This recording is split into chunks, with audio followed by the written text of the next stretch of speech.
பொதுக்காலம்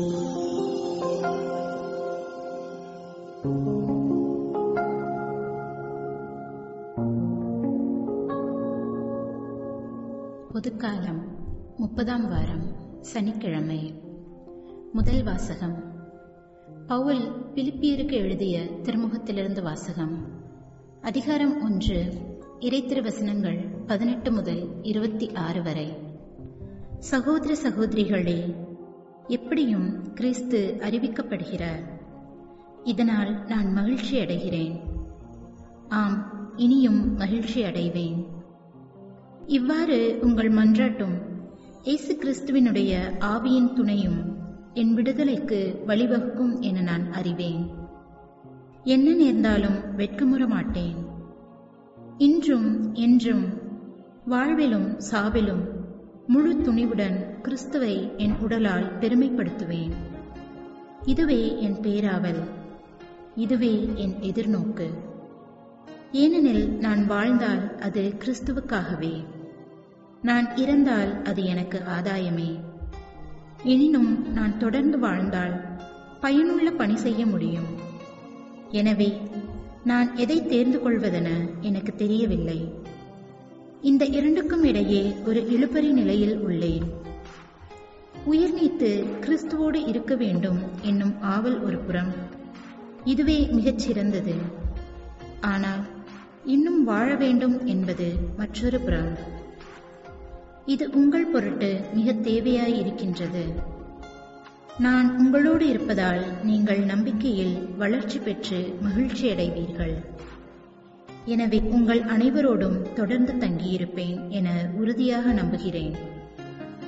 ஆகவே நான் உங்களிடம் மீண்டும் வருவதால் கிறிஸ்து இயேசுவின் உறவில் வாழும் நீங்கள் என் பொருட்டு இன்னும் மிகுதியாக பெருமிதம் கொள்வீர்கள். இது ஆண்டவர் வழங்கும் அருள்வாக்கு. இறைவா, உமக்கு நன்றி.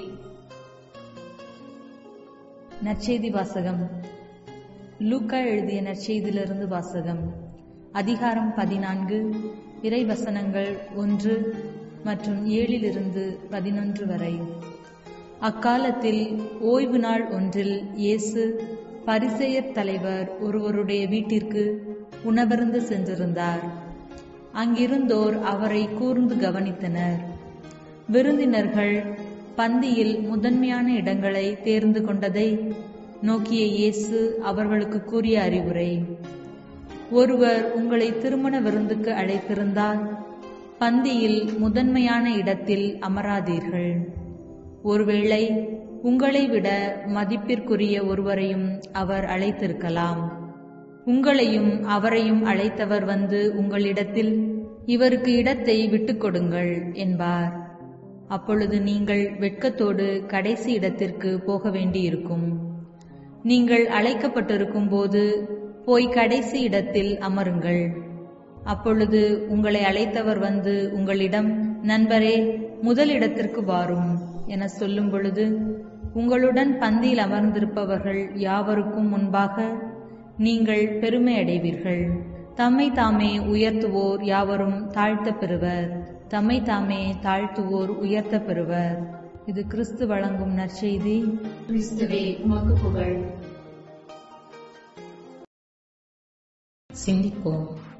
கடவுளாட்சியை மக்களுக்கு அறிவித்த இயேசு உலக பார்வையில் அமைந்த மதிப்பீடுகளை தலைகீழாக புரட்டி போட்டார். எனவே அவருடைய போதனை புரட்சிகரமானதாக இருந்தது. அந்த புரட்சி அரசியல் புரட்சியோ சமுதாய புரட்சியோ அல்ல, மாறாக ஒரு வேரோட்டமான ஆன்மீக புரட்சி. அதன் விளைவாக மனித சமுதாயத்தில் மாற்றம் நிகழ வேண்டும் என்றும், மனித உறவுகள் அன்பையும் நீதியையும் அடித்தளமாக கொண்டு எழ வேண்டும் என்றும் இயேசு போதித்தார். உலக கணிப்புப்படி யார் யார் தம்மை உயர்த்துகிறார்களோ அவர்கள் உயர்ந்தவர்களாக கருதப்படுகிறார்கள். தாழ்நிலையில் உள்ளோர் தாழ்ந்தவர்களாக கருதப்படுகிறார்கள். ஆனால் இயேசுவின் பார்வை வேறு. தாழ்ச்சி என்னும் நற்பண்பு நமக்கு வேண்டும் என அவர் கற்பித்தார். அப்பண்பு நம்மிடம் இருந்தால் நம்மையே உயர்ந்தவர்களாக கருதவோ பிறரை தாழ்ந்தவர்களாக கருதவோ நாம் முற்பட மாட்டோம். உயர்வும் தாழ்வும் மனித பார்வையில் எழுவது. கடவுளை பொறுத்தமட்டில் எல்லா மனிதரும் சமமே. ஆனால் பதவி, அந்தஸ்து போன்ற அளவீடுகளின் அடிப்படையில் மனிதரை உயர்ந்தவர் தாழ்ந்தவர் என பாகுபடுத்தி உயர்ந்தோருக்கு முதலிடம், தாழ்ந்தோருக்கு கடைசி இடம் என சட்டங்கள் வகிக்கின்ற மனிதர்கள் கடவுளின் பார்வையை கொண்டிருக்கவில்லை என்பதை இயேசு சுட்டிக்காட்டுகிறார். மனித மதிப்பீடுகளை கடவுள் புரட்டி போடுவதை லூக்கா ஏற்கனவே பதிவு செய்தார். அங்கே மரியா கடவுளின் அரும் செயல்களை வியந்து பாடிய போது வலியோரை அரியனின்று தூக்கி எறிந்துள்ளார், தாழ்நிலையில் இருப்போரை உயர்த்துகிறார் என பறைசாற்றுகின்றார். உண்மையான தாழ்ச்சி எதில் அடங்கியிருக்கிறது? இப்போது பணிந்து போனால் பிறகு உயர்வடைவோம் என்னும் எதிர்பார்ப்போடு செயல்படுவது உண்மையான தாழ்ச்சி அல்ல.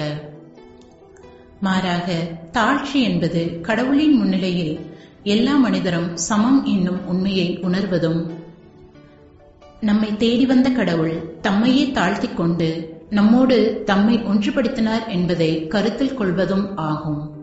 அப்போது கடவுள் செயல்படுகின்ற விதத்தில் நாமும் செயல்படுவோம். அதாவது மனிதரிடையே பாகுபாடுகள் கற்பிக்காமல் அனைவரும் மாண்பு மிக்கவர்களே என்னும் தத்துவத்தின் அடிப்படையில் உயர்ந்தோர் தாழ்ந்தோர் என்னும் வேறுபாடுகளை களைந்து சமத்துவ சமுதாயம் உருவாகிட நாமும் மனமுவந்து உழைப்போம். மன்றாட்டு. இறைவா, எங்களை வேறுபாடின்றி அன்பு செய்கின்ற உம் இரக்கத்தை வியந்து போற்றிட அருள் தாரும். ஆமென்.